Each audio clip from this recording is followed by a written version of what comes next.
पति पत्नी की रोमांटिक कहानियाँ। इस दुनिया में लोग सबसे ज्यादा प्यार अपनी पत्नी से करते हैं और पुरुष अपने पत्नियों से बहुत ज्यादा प्यार करती है, क्योंकि दोनों का जीवन की प्रकृति में से जुड़ा हुआ रहता है। यह दोनों एक दूसरे के बिना एक दिन तो क्या एक घंटे भी नहीं रह सकते हैं। ऐसे में पति पत्नी की प्यार की कहानियां हम सभी को पढ़ने ही चाहिए, क्योंकि कभी ना कभी तो हम लोग पति पत्नी तो बनेंगे। ऐसे में हस्बैंड वाइफ लव स्टोरी हम सभी के जीवन में एक सकारात्मक सोच के साथ अच्छी पहल करने की जिम्मेदारी को आगे बढ़ाएगी। देव नाम का व्यक्ति की शादी अरेंज मैरिज के तौर पर शालिनी से हुआ था। दोनों की शादी अरेंज मैरिज होने के कारण वे दोनों एक दूसरे को पहले से नहीं जानते थे। शादी के बाद दोनों एक दूसरे को जानने पहुंचाने का काम चालू हुआ। कुछ ही दिनों में दोनों एक दूसरे को अच्छी तरह से जल्दी पहचाने लगे थे।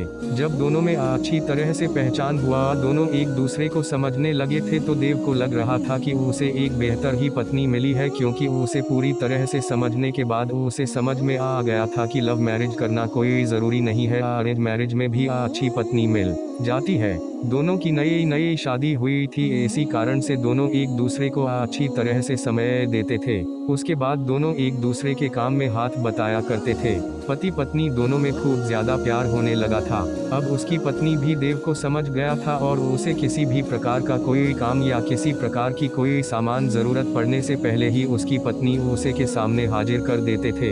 एक दिन देव अपने दोस्त को सूरज को अपने घर दावत पर बुलाया था। देव और शालिनी के प्यार देखकर सूरज बोल उठाकर, तुमने तो अरेंज मैरिज की है, लेकिन तुम्हारी पत्नी बहुत अच्छी है, तुम्हारा बहुत ज्यादा ख्याल रखती है और तुम दोनों भी अच्छी तरह से अपना काम कर रहे हो। तुम्हारी पत्नी तो बहुत ज्यादा खूबसूरत है और हर काम में तुम्हारा बहुत ज्यादा ध्यान रखती है। तुम बहुत ज्यादा खुशकिस्मत होगी, तुम्हें अरेंज मैरिज होने के बावजूद भी तुम्हें इतनी अच्छी पत्नी मिली है। एक दिन देव अपनी पत्नी से कहता है कि तुम जाकर तैयार हो जाओ, हम लोग कहीं घूमने जाने वाले हैं। हम लोगों को शादी की होगी, इतना दिन हो गया है और बहुत सारे काम होने के कारण हमें टाइम भी नहीं मिला है घूमने के लिए। चलो वहाँ आज हम लोग घूमने के लिए कहीं चलते हैं। इतना सुनकर उसकी पत्नी शालिनी ने कहती है कि आपने तो बिल्कुल अच्छा कहा जी, बहुत दिनों से हम लोग कहीं घूमने नहीं गए, अच्छा हुआ आज आपने बोल दिया, हम लोगों का मन नहीं लग रहा था, चलो कहीं घूम कर आते हैं।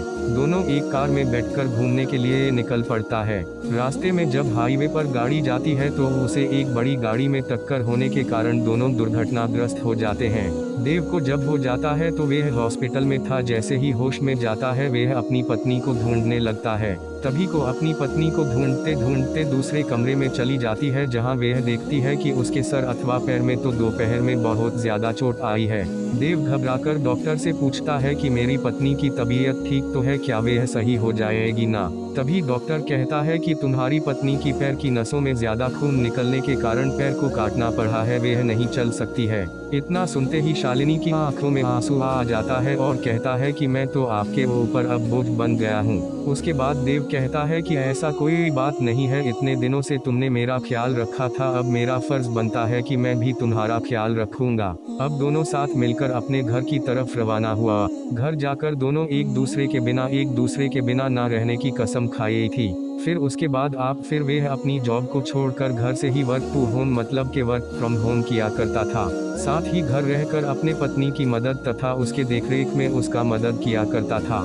इसी तरह एक दिन फिर सूरज देव का दोस्त उसके घर आता है और कहता है कि तुम तो आप घर के काम करने लगे हो, तुम्हें बहुत अच्छा बिजनेसमैन हो, तुम अपनी जिंदगी क्यों बर्बाद कर रहे हो एक लड़के के कारण? तुम अपनी दूसरी शादी कर लो, चाहे तो इसे भी अपने पास ही रखो, लेकिन तुम कंपनी में चलो काम करो। इसके बाद देव कहता है कि मेरी पत्नी से बढ़कर मेरी जिंदगी में कुछ भी नहीं है, मैं उसकी देखभाल हमेशा करूंगा और करता ही रहूंगा, क्योंकि हमेशा से ही मुझसे प्रेम करती थी और हमेशा से ही हम लोग पति पत्नी आपस में प्रेम करते रहेंगे। फिर वह अपने दोस्त को कहता है कि तुमने एक बार आया था और मुझसे कहा कि तुम्हारी पत्नी बहुत अच्छी है, तुम बहुत खुशकिस्मत होगी, तुम्हें ऐसी पत्नी मिली है। फिर आज क्या बात है, क्या तुम इस प्रकार के बाद मेरी पत्नी के लिए ये उपयोग कर रहे हो? आखिरकार जितना दिन उसने मेरी मदद की है, मेरा भी फर्ज बनता है कि मैं उसे जिंदगी भर मदद करता रहूंगा। इतना सुनते ही पीछे से उसकी पत्नी भगवान से प्रार्थना करती रहती है कि भगवान आपने मुझे इतना